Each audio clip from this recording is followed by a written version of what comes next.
Gracias, señor presidente. En primer lugar, me gustaría reconocer y agradecer el trabajo que han hecho todos los trabajadores de la Casa y también las autoridades de la Cámara para que hoy podamos volver a sesionar 2 sesiones en 2 semanas consecutivas. Creo que es un buen comienzo de trabajo legislativo que requiere mucha actividad, sobre todo frente a este desafío enorme que tenemos, que es enfrentar la pandemia que afecta a todos los argentinos y a los bonaerenses, por supuesto. También reconocer a las autoridades de cada uno de los bloques que justamente trabajaron para eso, y también, de alguna manera, plantear la necesidad de que avancemos cada vez más a sesiones lo más presenciales posible, ¿no? Creo que de alguna manera la tecnología nos ayuda a poder resolver la situación que vivimos, pero por el otro lado, sería importante entender que también nos imponen ciertas limitaciones y por eso deberíamos pensar que el principio general sería que los que podamos sesionar en forma presencial podamos hacerlo y no que hoy estemos muchos de nosotros en nuestros despachos a 100 metros del recinto cuando muchos podríamos estar compartiendo esta sesión en el recinto de la Cámara.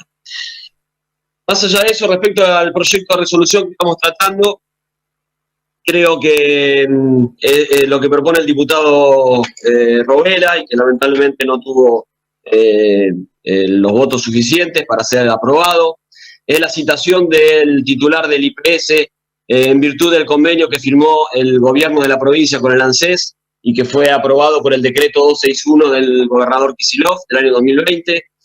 Nuestra propuesta es justamente citar al titular del IPS para conocer un poco los alcances de este convenio, teniendo en cuenta además que, por supuesto, siempre nos preocupa la situación de la caja previsional de la provincia de Buenos Aires, y en ese marco era importante poder tener intercambios con el presidente del IPS y también buscar soluciones a un montón de cuestiones que hoy afectan a la provincia vinculadas con el coronavirus, ¿no? En ese marco, nosotros hemos presentado un proyecto, por ejemplo, donde estamos proponiendo postergar el pago de los aportes previsionales que le corresponden a los empleadores, intendentes respecto a los empleados municipales, como de alguna manera priorizar justamente el pago de salarios en una situación donde los municipios están muy complicados y, por supuesto, cuando uno tiene que optar por garantizar el pago de los salarios de los trabajadores. Y en ese marco planteamos justamente la postergación del pago de esos aportes, y es un proyecto de ley que estaría bueno que en algún momento podamos debatirlo aquí en el recinto, porque, por supuesto, en este marco, sin querer desfinanciar la caja del IPS, y por eso hubiera estado muy bueno que podamos aprobar el proyecto hoy para poder intercambiar con el presidente del IPS, pero también en ese marco pensar que tenemos que tomar decisiones para garantizar el pago de los sueldos de cada uno de los trabajadores municipales y también de alguna manera seguir ayudando a los intendentes, a los municipios en una situación muy difícil que están viviendo, sobre todo por el recorte de la recaudación propia y por supuesto lo que reciben por coparticipación. En ese marco, señor presidente, también sería bueno poder intercambiar con otros ministros, porque en definitiva el intercambio, el diálogo de los diputados de esta casa con los ministros nos va a ayudar a buscar soluciones a este desafío que nos importa la pandemia, no solamente al titular del IPS. Porque claro, por el camino es trabajar todos juntos, señor presidente. Y trabajar todos juntos significa poder intercambiar con cada uno de los ministros. Que de alguna manera, cuando vemos que un ministro de Salud, como el ministro de Salud Goyán, señala a la ciudad de Buenos Aires como un problema grave respecto al coronavirus, lo hace por sus redes sociales, como si ese fuera el principal problema que tiene la provincia de Buenos Aires, por supuesto que nos preocupa. Como también nos preocupa cuando escuchamos o leemos a la infectóloga Silvia González Ayala de la Universidad de La Plata, muy prestigiosa, que participa del grupo que asesora al gobernador, cuando dice que en la provincia se desconoce la distribución de los testeos por municipio, no los conocen ellos. Y cuando preguntan, responden que no dieron que la información, responden que la información de los testeos es confidencial. Eso, por supuesto, que nos preocupa, presidente, y por eso sería muy bueno tener al ministro Goyán acá en la Cámara para poder preguntarle sobre estas cuestiones. En definitiva, presidente, tenemos mucho para hacer, mucho para trabajar. Así como hoy estamos aprobando muchas declaraciones vinculadas con el COVID, seguramente esperemos que en las próximas sesiones aprobemos muchos proyectos de ley vinculados con esta situación, donde podamos enfrentar no solamente lo que tiene que ver con los aspectos sanitarios, sino también con los aspectos sociales y económicos que nos genera o nos desafía la pandemia. Está claro que tenemos que trabajar juntos. Es momento para eso, no es momento para mezquindades.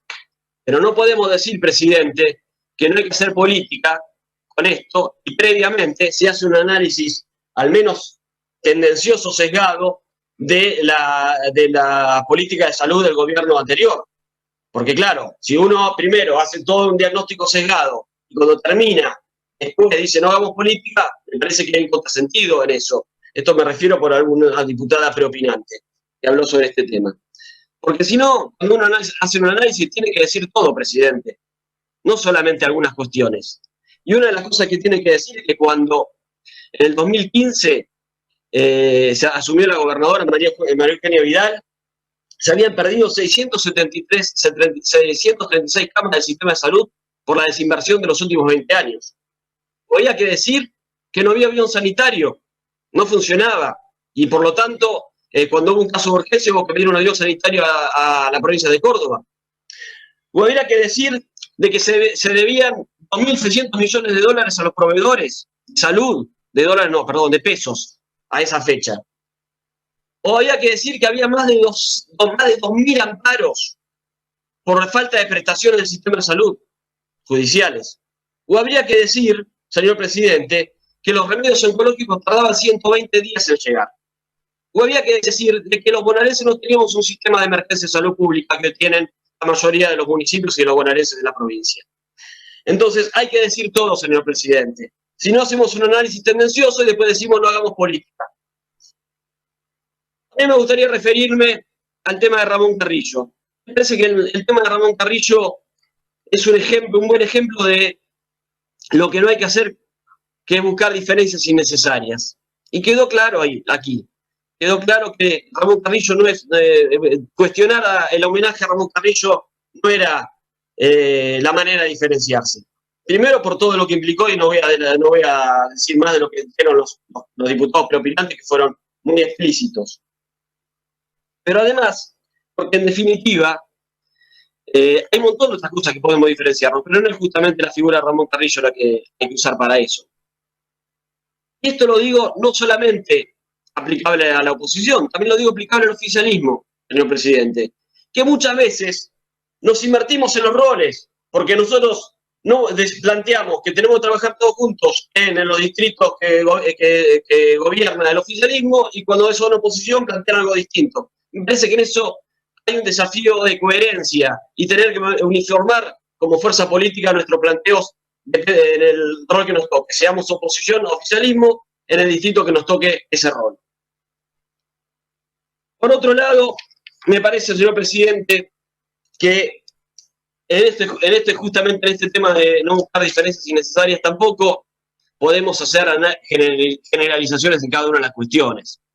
Acá se mencionó el tema justamente de Carrillo para calificar al gobierno anterior por la declaración que hizo un exfuncionario. Mire, presidente, un exfuncionario no representa a todo un gobierno. Porque de lo contrario, no también podría ser una generalización. Por ejemplo, yo podría estar diciéndole hoy a usted que el gobierno actual favorece las excarcelaciones de genocidas. ¿Por qué? Porque el genocida Capdeville, el ex partero de la EMA, se le otorgó una prisión domiciliaria hace un mes. Y yo creo que no es así.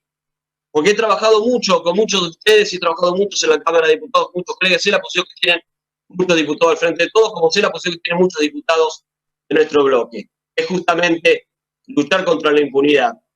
Por lo tanto, presidente, me parece que este momento es un desafío para la política. Es el desafío que trabajemos todos juntos, evitemos mezquindades y evitemos generalizaciones innecesarias. Muchas gracias.